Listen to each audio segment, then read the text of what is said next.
আমি নর্মালি এইভাবে ইন্ট্রো করি না, কিন্তু আমি এখন ঝুলছি একটা গুহার 100 ফুট নিচে, যেটা মাটির নিচে 5 কিলোমিটার জুড়ে বিস্তৃত আছে। আর আমরা এটা পছন্দ করি বা না করি, যখনই আমি আর আমার বন্ধুরা মাটি টাচ করলাম, আমরা অফিসিয়ালি এখানে আগামী 7টা দিন কাটাতে চলেছি। বাবারে, এটা আমার জীবনে করা সবথেকে ভয়ঙ্কর জিনিস। প্রথমত, আমাদের এখন এখান থেকে অনেকটা দূরে যেতে হবে। কেন? যদি ঝড় বৃষ্টি হয় তাহলে এই পুরো জায়গাটা জলে ভরে যেতে পারে, আর সমুদ্রের মতো ঢেউ এসে সবাইকে ভাসিয়ে নিয়ে যেতে পারে। সেই জন্য আমাদের আরো ভিতরে যেতে হবে একটা বেস ক্যাম্প বানানোর জন্য। ভাই এটা পুরো পাগলাম। এটা একটা অন্য জগৎ মনে হচ্ছে। এই কেভ এন্ট্রান্সটা হয়তো দেখতে সুন্দর, কিন্তু দেখে যা মনে হচ্ছে আসলে তা নয়। আর আমরা হয়তো জানি না যে আগামী 7টা দিন আমাদের জীবনের সব থেকে কঠিন সময় হতে চলেছে। সব থেকে বাজে ডিসিশন।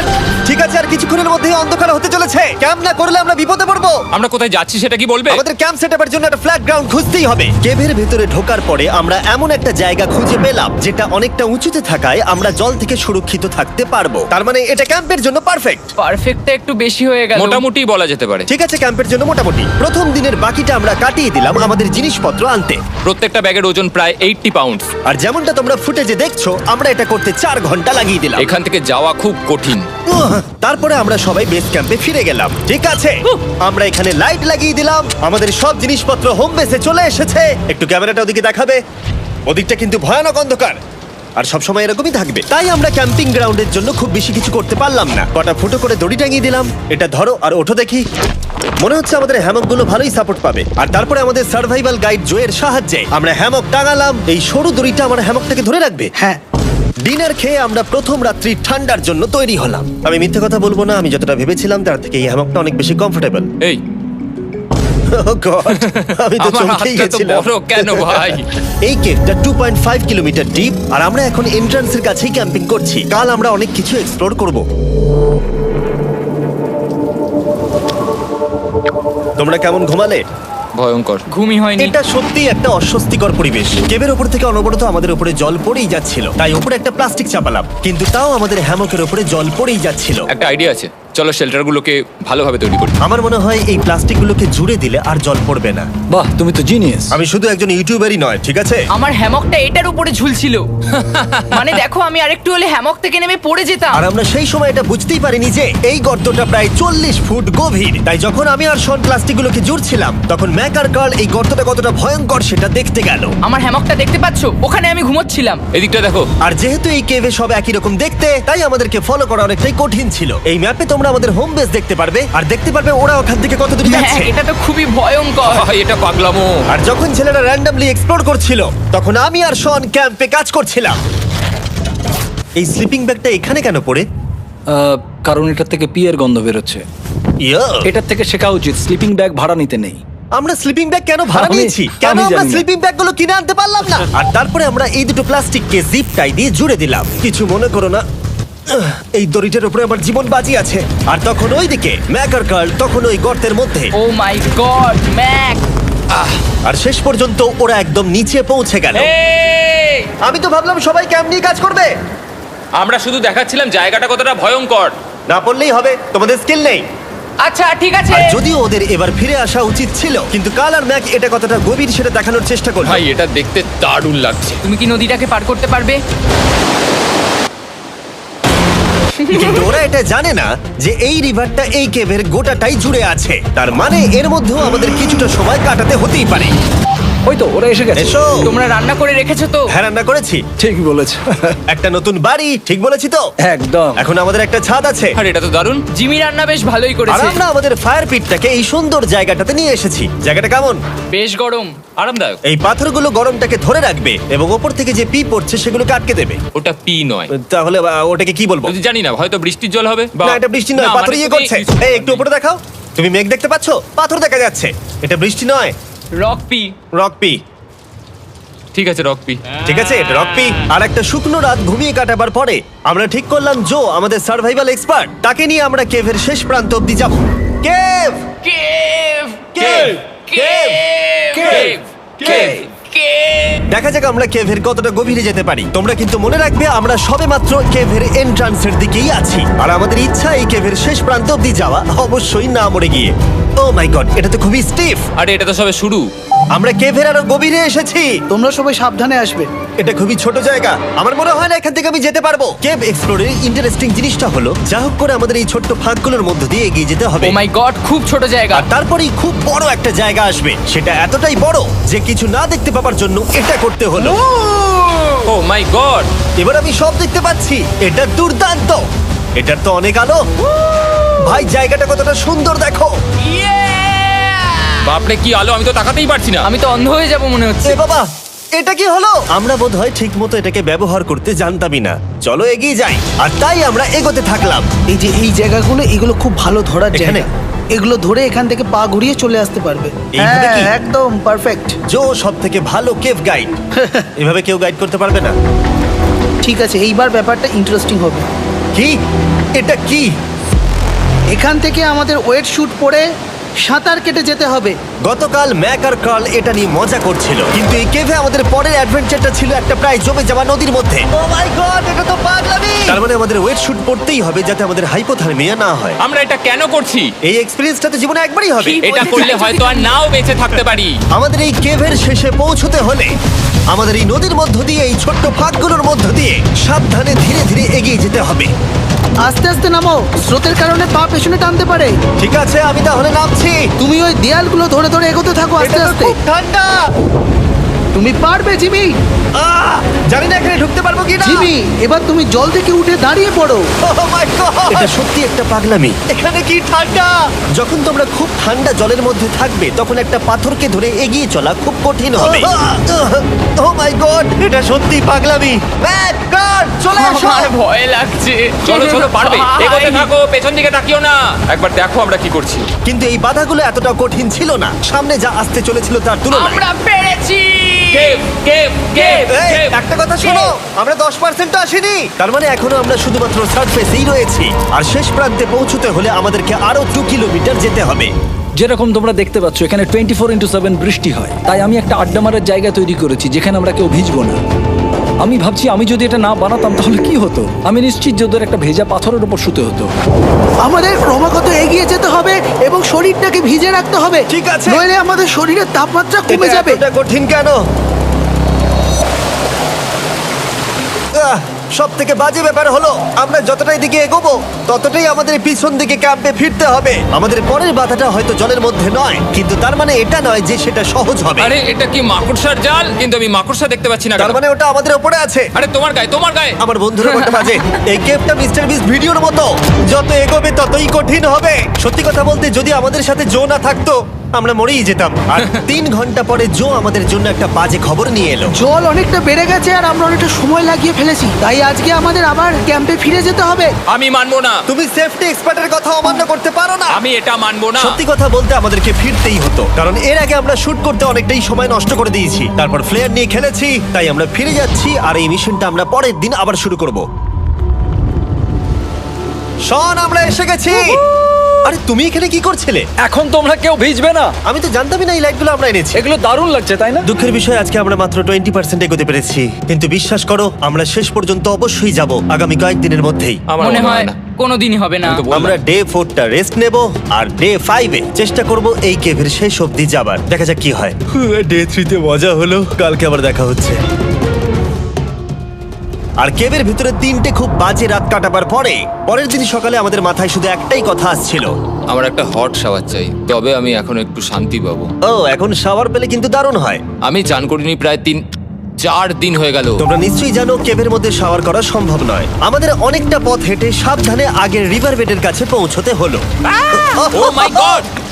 আমি আমার ব্রেনকে ফিল করতে পারছি। আমি এভাবে ব্রেনকে ফিল আমার করিনি। কপালটা জমে গেল পুরো। চলো ড্রোন দিয়ে মাথার চুলগুলো শুকিয়ে নি। এদিকে এসো ড্রোন। ও দাঁড়াও দাঁড়াও দাঁড়াও, এটা কিন্তু কাজ করছে। হ্যাঁ, দারুণ কাজ করছে। ড্রোন থাকতে হেয়ার ড্রায়ারের কি দরকার? আর চুল শুকানোর পর আমরা জোয়ের সাথে জার্নির প্ল্যান করতে বসলাম। এটা কি জো? এটাই কেভের ম্যাপ। আগেরবার আমাদের থামতে হয়েছিল কারণ জল খুব জোরে বইছিল। এখন বৃষ্টি কম হচ্ছে, তাই কালকে আমরা নিশ্চয়ই এই কেভের শেষে পৌঁছে যাব। এটা ভয়ঙ্কর হতে চলেছে। প্রথমে আমাদের কালকে যেখান দিয়ে গেলাম সেখান দিয়ে আগে যেতে হবে। জলের মধ্যে ঝাঁপ দিতে হবে এবং পাথর দেখে হাঁটতে হবে। এগুলো সবকটা আমরা যদি পার করতে পারি তাহলে আমরা গ্লো ওয়ার্ম চেম্বারে পৌঁছে যাব।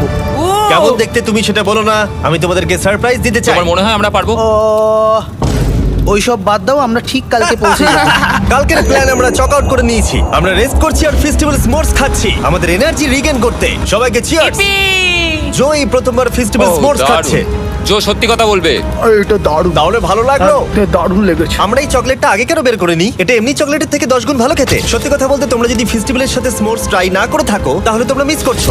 কালকে আমরা পুরো কেভটা এক্সপ্লোর করব, দেখা হচ্ছে। তাই আমরা ভালো করে ঘুমানোর চেষ্টা করলাম আর কালকের প্রিপারেশন নিলাম কেভের শেষে যাওয়ার জন্য।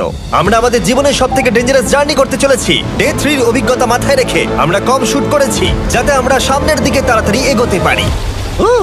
জলটা খুব ঠান্ডা হ্যাঁ, আগের দিনের মতোই খুব ভালো। এই তো আর যাতে আমরা সবাই বেঁচে ফিরতে পারি তাই জো ছাড়াও আরেকজন সার্ভাইভাল এক্সপার্টকে আমরা নিয়ে এসেছিলাম। এখানেই আমরা ডে 3 তে আটকে গেছিলাম। এখন আমরা কি করব? এবারে আমরা অনেক তাড়াতাড়ি এসেছি। আমাদের পিছনে ঘন অন্ধকার, কোথায় যাব? এই রাস্তাটা অনেক সরু এবং হ্যাঁ। স্রোত প্রচুর বেশি, তাই আমরা দেয়ালগুলো ধরে ধরে আস্তে আস্তে এগোবো। এই যে এইভাবে। ও হ্যাঁ, God! এই রকটায় জাম্প করো। কয়েকটা ভালো পাথর আছে যেগুলোকে তুমি ধরে এগোতে পারবে। আরে এখানটা তো অনেক অন্ধকার। আমি আর পা পাচ্ছি না, আমি এখন মাটিতে আর পাই পাচ্ছি না। যেহেতু আমরা মাটিতে পা পাচ্ছিলাম না, তার মানে যদি আমরা পাথর ছেড়ে দিই তাহলে এই জলের স্রোত আমাদেরকে ভাসিয়ে নিয়ে যেতে পারে। জো, আমরা কি করব? আমি এটা ধরে এসেছি, তুমি এটা ঠিক ধরো। আছে, আমি তো দেখতেও পাচ্ছি না কোথায় যাচ্ছি। জো, স্রোত আমাকে ভাসিয়ে নিয়ে চলে যাচ্ছে। আমি তুমি করবো কি করে? পারবে, পারবে। শুধু মুখটা এখান থেকে ঢুকিয়ে দাও, আমি হেল্প করছি। এখানে আমি ঢুকবো? হ্যাঁ, এই গর্তের মধ্যে। এই তো খুব ভালো। এটা আমার জীবনের সবথেকে বিপজ্জনক অ্যাডভেঞ্চার। আমরা এখন কেভের অনেক গভীরে চলে এসেছি আর এবার আমাদের সামনে প্রথম বড় বাধা। এখানে জলের একটা ঘূর্ণাবর্ত আছে, যদি তুমি এর মধ্যে পড়ে যাও তাহলে তোমাকে একদম নিচে নিয়ে চলে যাবে। মানে আমরা পড়ে গেলে মরে যেতে পারি। হ্যাঁ, মানে আমরা মৃত্যুর সাথে খেলা করছি। এটা এতটা বিপজ্জনক হতে পারে আমি সত্যিই ভাবিনি। খুব ভালো। এই তো। তাহলে কি আমার পা এখানে হ্যাঁ, রাখবো? রাখো রাখো। ঠিক আছে, এই তো আমি পেরেছি। এটা আমার ভাবনার থেকেও বেশি কঠিন ছিল। এই নদীটা কতটা শক্তিশালী এই গোটা কেভটাকে তৈরি করেছে। কিন্তু মজার ব্যাপার হলো আমরা পাথরের মতো শক্তিশালী নই। আমি শুধুমাত্র মানুষের মতোই শক্তিশালী। সৌভাগ্যবশত কাল এই অ্যাডভেঞ্চারে লিড করেনি, তার বদলে আমরা একজন অ্যাভেঞ্জার জোকে পেয়েছি। ও কতটা এক্সপার্ট তার প্রমাণ হিসেবে বলতে পারি। সে লিটারালি কতটা ওপর থেকে আমাদেরকে নদীতে ঝাঁপ দিয়ে দেখালো। ও মাই গড, এটা পাগলামি। কে বললো এটা পাগলামি? এটা তো আমার কাছে খুবই সহজ। আমি এটা করব। তুমি কোনোভাবেই এটা করতে পারবে না। আরে কি বলছোটা কি তুমি? আমি এক্ষুনি করতে চাই। চলো যাচ্ছি Joe. God speed back. Jimmy আমার সাথে যা যা করেছে তার কাছে এটা তো কিছুই নয়। 3, 2, 1।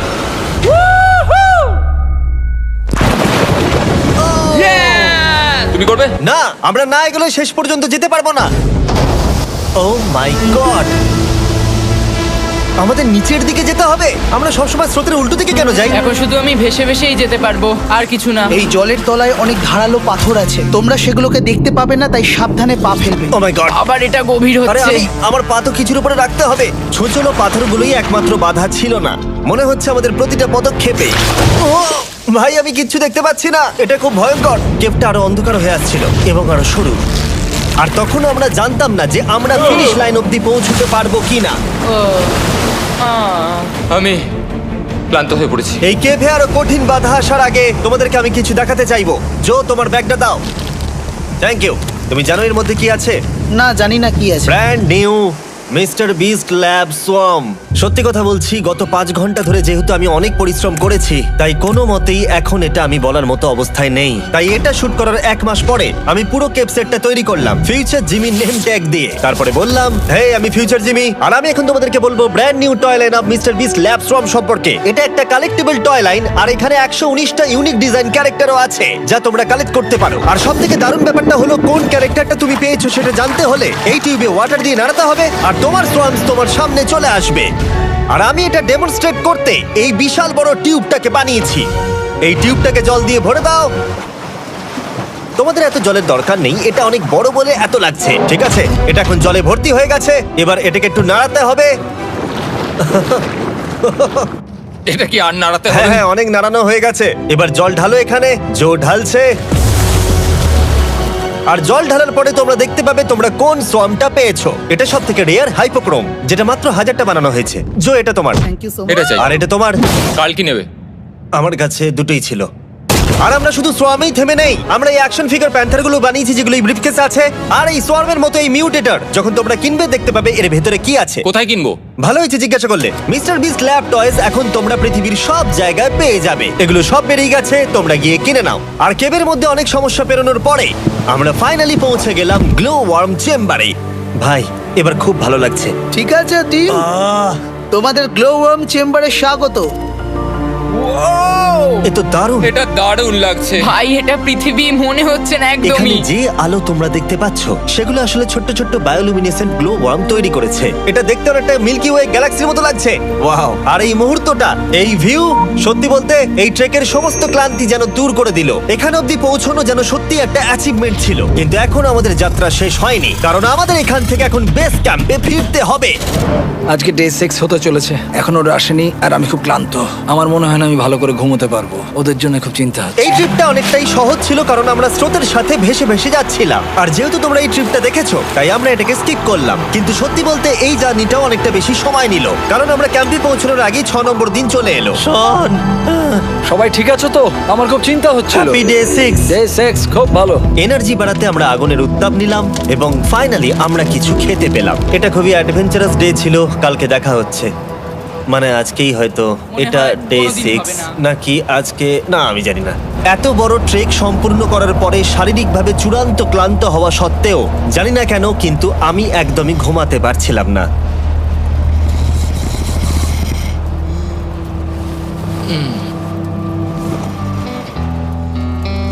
আমি 7 দিন সলিটারি কনফাইনমেন্টে কাটিয়েছি, কবরে কাটিয়েছি, 7 দিন রাফটে থেকেছি। কিন্তু সত্যি কথা বলতে এটা সবার থেকে বেশি কঠিন ছিল, কারণ সব সময় ভিজে, ঠান্ডা, প্রত্যেক মুহূর্তে এই পাথরগুলো শরীরে ব্যথা দিচ্ছে। বেশিরভাগ সময়টাই এই কেপটা দুঃস্বপ্নের মতো ছিল। কিন্তু তোমার আর আমার মধ্যে জিমি! ইয়ো! গার্ড, আমাকে দেখতে পাচ্ছো? এটা পৃথিবীর সবথেকে উজ্জ্বল টর্চ। মজার মুহূর্ত অনেক ছিল। মাটির নিচে 300 ফুট গভীরে অভিযান চালানো থেকে আমাদের সবাই মিলে হ্যামক নিয়ে হাসাহাসি করা সবকিছুই এই অভিযানের অংশ ছিল। যেহেতু আমাদের সঙ্গ দারুণ, চলো তিমির মতো আওয়াজ করো। তাই এই ভিজে, ঠান্ডা, পাথুরে অদ্ভুত কেভের ট্রিপটা বদলে গেল আমাদের জীবনের সব থেকে সুন্দর মুহূর্তে।